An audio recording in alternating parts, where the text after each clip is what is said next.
Hi sisters! Just kidding. I literally wish I was James Charles. I'm newly obsessed with him. I watch all of his videos now and I've always wanted to do that because I am not famous enough to be in one of his videos. James, if you ever happen to watch this, hit me up and we can do a collab because I do my makeup like an 8th grader. Concealer, mascara, done. Then I called a day, so in need of your help. Anyways, welcome back to my channel. Today I'm gonna be answering all of your guys' recruiting questions. If you didn't watch my How I Got Recruited to USC video, I suggest you watch that because I took the comments from that video and I'm answering them today. I'm really sorry I'm not in the locker room. I tried to spruce up my bedroom as much as I could to make it in theme. So I have my Letterman jacket, my backpack, some awards, and then, yeah, my Pac-12 hat. And I hung that Fight On sign there. Just trying to make this a better background for the video since my room is blue. Anyways, oh, another funny thing. Some of you guys were commenting saying that you thought my last video had a green screen of the locker room. I can assure you it was not a green screen. I wish I knew how to do that technology because then I would put my videos in like Fiji or something. This looks pretty real. So thank you guys so much for posting all of your incredible questions. They were so good. I am so happy that I can sit here today and then just hopefully give you some more answers, some more clarity. I know the whole recruiting process is really scary and overwhelming and it just kind of feels like you don't know what you're supposed to do. So I put all of your questions into my computer and I am going to go down the list and answer them. If for some reason I didn't get to your question or you didn't find it here, comment it and I'm gonna do my best to respond to everyone who comments the day I post the video. But I made sure to choose the questions that were being frequently asked and some of them had like 200 or 300 thumbs up. So I'm making sure I'm answering the questions that I know you guys want answers to. Okay, so let's begin. The first question is, how old do you have to be on a college team? I wish I knew the answer to that, but I think it's just you have to have a high school degree, and I'm guessing that that would be good, but I don't know, because I guess if you get a high school degree when you're like 7, if you could play in college, I'm not sure. You're gonna have to look that up. I'm really sorry. Starting off strong here. I already don't know the answer to question 1. The next question, what is a walk-on? I know the answer to this one. So a walk-on is well, there's 2 types, I guess. There's a walk-on and there's a recruited walk-on. So a traditional walk-on player is someone who applies to school, gets into school, and then like the first week they're there, they email the coach and they say, hi, I used to play this sport in high school. I was pretty good. This is the stuff I did. If you're having tryouts or you need more roster spots or practice players, I'd love to come try out. The coach would then say, yes, you know, we're looking for people, or you can come in the gym for a practice next week and we'll evaluate you. And then if that person's really good, then the coach might say, yeah, walk on to our team. So the term walk on was kind of coined to describe this like, ooh, you walked onto the team. Like when you got there, you walked on. I hope that makes sense. A recruited walk-on is what I was. So that's a player that's not gonna receive scholarship money, but was committed in high school before they got to college. So when USC committed me, they said, we want you on our team. We are not gonna give you a scholarship. Real quick, I just wanted to put this in there. It is typical to have a libero that is not on scholarship. Usually there are around 3 to 4 on a roster in college, and only one of those girls will usually have a scholarship. That's because of the 12 usually allotted scholarships for a volleyball team. 11 of them go to setters, pins, and middles because those girls are of greater priority during recruitment than DS liberos. There was a girl on my team who had the libero scholarship. It was not me, but once you get there, it doesn't really matter. They will just play whoever they think is best fit for the role. Anyways, this is just how it goes, and I wanted to let you guys know. Long story short, a walk-on is someone who is at the school and then joins the team once they get there, and a recruited walk-on is a player that is asked to join the team before they get to school, but with the understanding that they're not going to be receiving a scholarship. Okay, so the next question is, the year you trained to be libero for the ones team, what were the drills you did to improve your game? So when I was 15, I made the switch from middle outside to libero.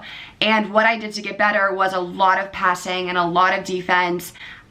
Towards the end of my season, was just doing more of those drills anyways because I knew I needed to improve my backcourt game. The one thing I'll say is no matter what position you are, you should always learn how to pass. Passing, serve, receive is so important. Basically in college, if you're a good passer, you're gonna play. It doesn't matter what position you are, it doesn't matter how tall you are, what you look like. If you can pass well, you will be played. So I would just highly recommend to always be passing. If you're a middle and you're 14, get in the passing drills. Make sure your coach is letting you play defense and playing back row, because it's so important, and you never know when your team's gonna need a passer and you can step in and say, hey, I'm good at that skill. So that summer, I just spent a lot of my time getting really good at back row and perfecting my skills. When is the best time to start recruitment? This is tough and it depends on your situation. For me, I started sophomore year. I wasn't one of those kids that was getting recruited as a freshman. I had some friends that were like committed at 14. It's kind of unheard of. I also think it's too soon to make a decision because you don't really know what you're gonna want when you're 18. So I would say sophomore year is average / normal time to start emailing coaches and kind of the recruiting process. But there are certain rules. I'm pretty sure you can't call your coaches until a certain date. You can only send emails, or I don't know what the rules are, but make sure you talk to your volleyball coach about it, or you look them up at the NCAA, because you definitely don't want to violate any of those rules. And also, the coaches will not respond to you unless they're allowed to. So just make sure you know what the rules are and what time frame you're in. The next question is, I play 2 sports and I don't have time for club. What do I do? This is hard, but I'm gonna be really honest because I wanna give you guys the best advice possible. But if you wanna play a college sport, you have to become the best you can be at that sport. And there are times in life when you have to make sacrifices and you're not gonna be able to do everything you wanna do. For example, I didn't get to go to all the college parties at USC. I didn't have the social life that every normal student has because being on the volleyball team was worth it for me, and I had to sacrifice all that other fun stuff that people enjoy. And it was really hard, but I did it because what I wanted, the reward of being on the team and playing for USC, mattered so much to me that it was okay to sometimes miss out on those things. And that said, you might not be able to play your 3 favorite sports. You might not be able to be the lead in the school musical and be on the varsity team. You're going to have to kind of make cuts and make choices. So I would sit down and say, okay, what sport makes me the happiest? Which one's really important to me? What do I enjoy? Are there opportunities for this sport in my area? Kind of sit down, maybe talk to a friend or a guardian, someone that you trust, and make that decision, because it's not going to be fun, but definitely there comes a point in life where we can't do it all. So if you're feeling like you're doing a bunch of things and it's really hard for you to do club or do the competitive sport or get better because you're being spread so thin, sit down and really think about what is most important to you. The next question is, how do you find good club teams? I would ask your school coach or your school athletic director what the good volleyball programs are in the area. Hopefully they can recommend some to you that the older girls have played on if you're a freshman and you're trying to figure it out. Also, you can go to Google and you can look up volleyball clubs near me and see what's around you. But I would say to find good club teams, try to find it on the internet and then go see who's played there, if the girls on those teams have been recruited to schools, how they place in tournaments, and kind of what the reputation is. The next question is, what if there are no good club teams in your area? Your options would have to be to commute to a good club team. So I had girls on my team who drove 2 hours each way to practice at my club, and it's a huge commitment, especially for the people that are driving them. I had girls whose parents would drive 2 hours, then sit through the 2-hour practice and then drive them home.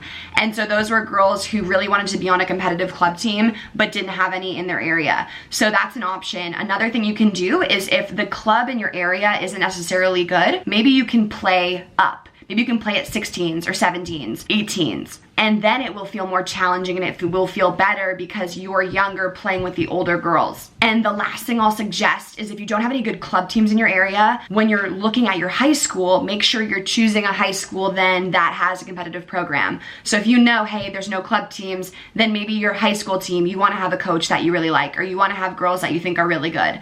So those are all things to consider and all different options you can think about if you don't necessarily like what's available in your area. The next question is kind of similar. It says, how do you get better as a player if you live in a small area, don't have a lot of camps or leagues to play in, and maybe your team's not doing great, or you just don't have the opportunities, whether it's financially or logistically, to be on a good team? So this is a hard question, and the main reason it's challenging is because, unlike track, Volleyball's a team sport. If you're a track athlete, you could just go run on the sidewalks. You could time yourself. You could find a hill. You could find stairs. For volleyball, you need a net. You need a court. You need knee pads. You need a team. You need a blocker, a setter, a coach. There's so many things that you need to train in volleyball. So it's really hard if you don't have the options to kind of figure out what you're supposed to do. So I came up with 3 points of advice that I feel like might help someone in this situation. The first thing I'll say is exhaust every option. Make sure you've turned every leaf, done everything you can to really make sure that there is no slight opportunity of something. For example, maybe your issue is you don't have someone to drive you, or you don't have a car or a way to get to practice. Maybe there's someone you can commute with, or a friend's parent who could drive you. Maybe the issue is you can't afford to play club. See what the financial aid opportunities are, because I know that a lot of clubs will have a few slots for girls who can't afford it, but the club will pay for you because they want to invest in your future and invest in your potential as a volleyball player. So maybe by giving you these examples, whatever the thing is that's the reason that you can't play, see if there's any way around it, or if there's any opportunity within it that could help you. Maybe your high school has an opportunity to send a kid from the high school team to a club team through some kind of fundraising or through some sponsorship program for the athletes. So just do your research, make sure you really are finding out that you've exhausted all options and you've made sure that you've checked on every opportunity. The second thing I'll say is there are ways to get better at volleyball without all the things I mentioned. It's not going to be as easy for you, but it's possible. Here are a few things you can do. You can set against a wall. So I don't have a ball with me, but if you want to be a setter, you can go against the wall and you can just set and you can just practice with your hands, getting the form down, getting the reps in. Same thing with passing. If you just invest in one volleyball, you can throw it against the wall and you can make angles on your left side, and then you can do it here, make angles on your right side. You can do defense against a wall. I would throw a ball against the wall and I would just with one arm tapping it and roll shotting it against the wall and just doing quick defense by myself. And also in high school, when I didn't have the opportunity to go to a gym, I would go in the backyard and I taped a square on this wall and I backed up and I would start close and I would just serve right into the square, and then I would back up and I would keep trying to serve right into the square. And so that motion and that practice helped me with my aim, so that later when I was in the court, I had put in reps. And then another thing too is grab a friend and pepper with them. Peppering is so good for your ball control, and I didn't have anyone to pepper with in my family. No one played volleyball, so I trained my little brother to know how to pepper. He had no volleyball experience, but he knows how to pepper. He probably could not tell you what the positions are. He couldn't serve a ball over the net, but he knows how to bump, set, and like roll shot the ball back to me, because when we were away from home, I would bring a ball and I would have him pepper with me so that I could kind of stay in the rhythm. So maybe there's someone in your family that you can teach, and if they can't pepper, you can just have them toss you the ball and you can practice passing. I used to have my brothers who are really strong just throw balls, and I would dig those, so because they didn't have the ball control to hit it, but they could just throw it. So there's certain things you can do with maybe family members or friends to get touches in and get your skill sets going in a place as simple as your school recess yard or outside of your house. And then the third thing I'll say is talk to your parent or guardian about the situation. I'm trying to give you the best advice I can through my channel, but I don't know you, I don't know your story, I don't know what position you play. I wish I knew all those things. I wish I could sit with all of you guys and help you accomplish your goals, because that would be awesome. But sadly I don't. So go to the person that is with you and does know you and say, hey, I really want to play this sport. I really want to get better at volleyball, but we don't have the opportunities. I don't know what to do. They're an adult. They're taking care of you. They're smart. Hopefully they can help you think of options. They can help talk to a school coach or a school administrator to kind of figure out if there's anything that can be done or that is possible for you given your situation. I hope this was helpful for you. I really tried to think about 3 things that I could give you that you could put into action after watching this. So let me know if you have any follow-up questions to this portion of the video. Write them down below and I promise I'll try to answer those as fast as I can. The next question is, how do you contact big colleges? Really easy. You go to Google, you type in, for example, USC women's volleyball roster. You click on the roster, scroll down, coaches are usually at the bottom. You click on any of the coaches' names and up should pop their email. You click on that email, bam, you're contacting a big school. And if you're not in the United States and you're a foreign recruit and you want to come play in America, you can do that too. You just Google whatever the school is, the roster, scroll down to the coaches, and then you have their email. And that's a direct way to contact those schools. I am posting a video on how to email coaches after after I stop filming this video, so that will be coming either the same day as this video or within the same week, I promise. The next question is, what if you can't go to the volleyball camps? So in my previous video, I mentioned that I went to the summer camps at USC, and what the camps are like 2 or 3 day camps during the summer where you can go play volleyball for those coaches. So it's not make or break. You don't have to go to camp. So if you can't go to camp, you can't afford it, you can't get there, you don't have the time, don't worry about it. I promise it's not make or break. Of the 5 girls that I was recruited with in 2015, I think just me, maybe one other girl had ever gone to the camps. So it really will not determine whether you're gonna go to the school or not if you can't go to the camp. But the reason I think you should go if you can go is because when you're in these big convention centers and everyone's playing volleyball, it might be hard to get a coach to come watch you play at your court. When you go to their camp, there's like 3 or 4 courts and the coaches are watching all those courts and you're on one of those courts. So going to a camp essentially just like puts you in front of the coach and it's a chance for you to shake their hand and meet them. So if you can go, I think it would be a great experience and would also be helpful, but if you can't go, don't sweat it. It's not gonna be the determining factor. The next question is, what if you don't have amazing grades? So it depends on the school. If you're really good, they might be able to look past it because your athletic ability is going to contribute so much to the university. But even then, I know some girls who are really good and they did not get into those top schools because grades are important. For example, like a Stanford, all those girls have really good grades and they're good at volleyball, whereas there are other schools that compete with Stanford and even beat Stanford, but you don't have to have as high as a GPA to play on those teams. So it just depends on the university. If your GPA is lower and you don't have plans on improving it, or you can, or whatever the situation is, look up schools that accept people with whatever the GPA is you have. Maybe you like some of them. Maybe they do have cool volleyball programs you'd like. And on this topic, I think it's so important for you guys to expand your horizons. Don't put all your eggs in one basket. Even though USC was my dream, I still talk to other schools. I still considered other schools.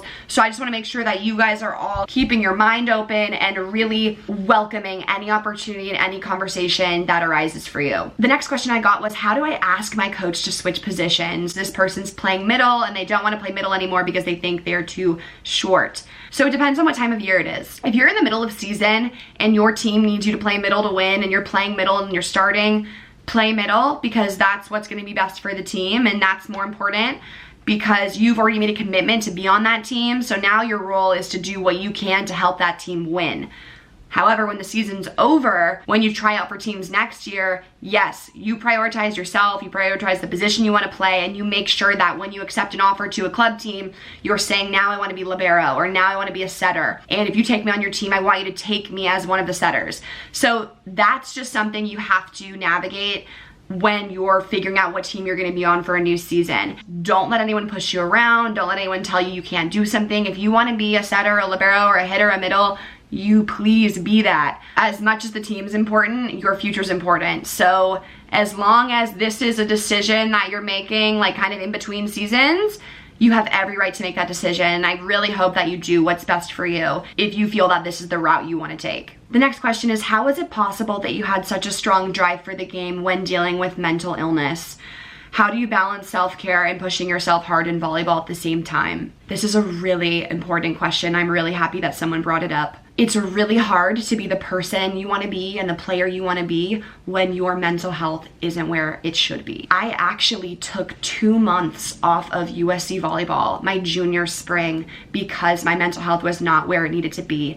I realized I wasn't the Victoria I knew, the Victoria that you guys know through my channel, and I had to prioritize my mental health, and that meant stepping away from the sport, and that was really hard. I didn't go to practices. I wasn't involved on the team. I took 2 months to just totally step away from the sport and focus on what I needed to do and prioritize my happiness and my health. So when you talk about balancing self-care and your drive, I think the thing that helped me the most was I was really aware of what was a good grind and hard work and pushing myself because I knew I could do better versus grinding through something that was mentally not good for me or that was causing me to sink deeper into a place I didn't want to be. Because I was so aware of that, I was able to say, hey, I'm at a point where I know I need to stop, and I know I need to get some things in line. So I took that break, and then I was able to get happy, get better, come back to my senior year, and I was able to have such a great time and be able to manage my mental health. So you really have to figure out the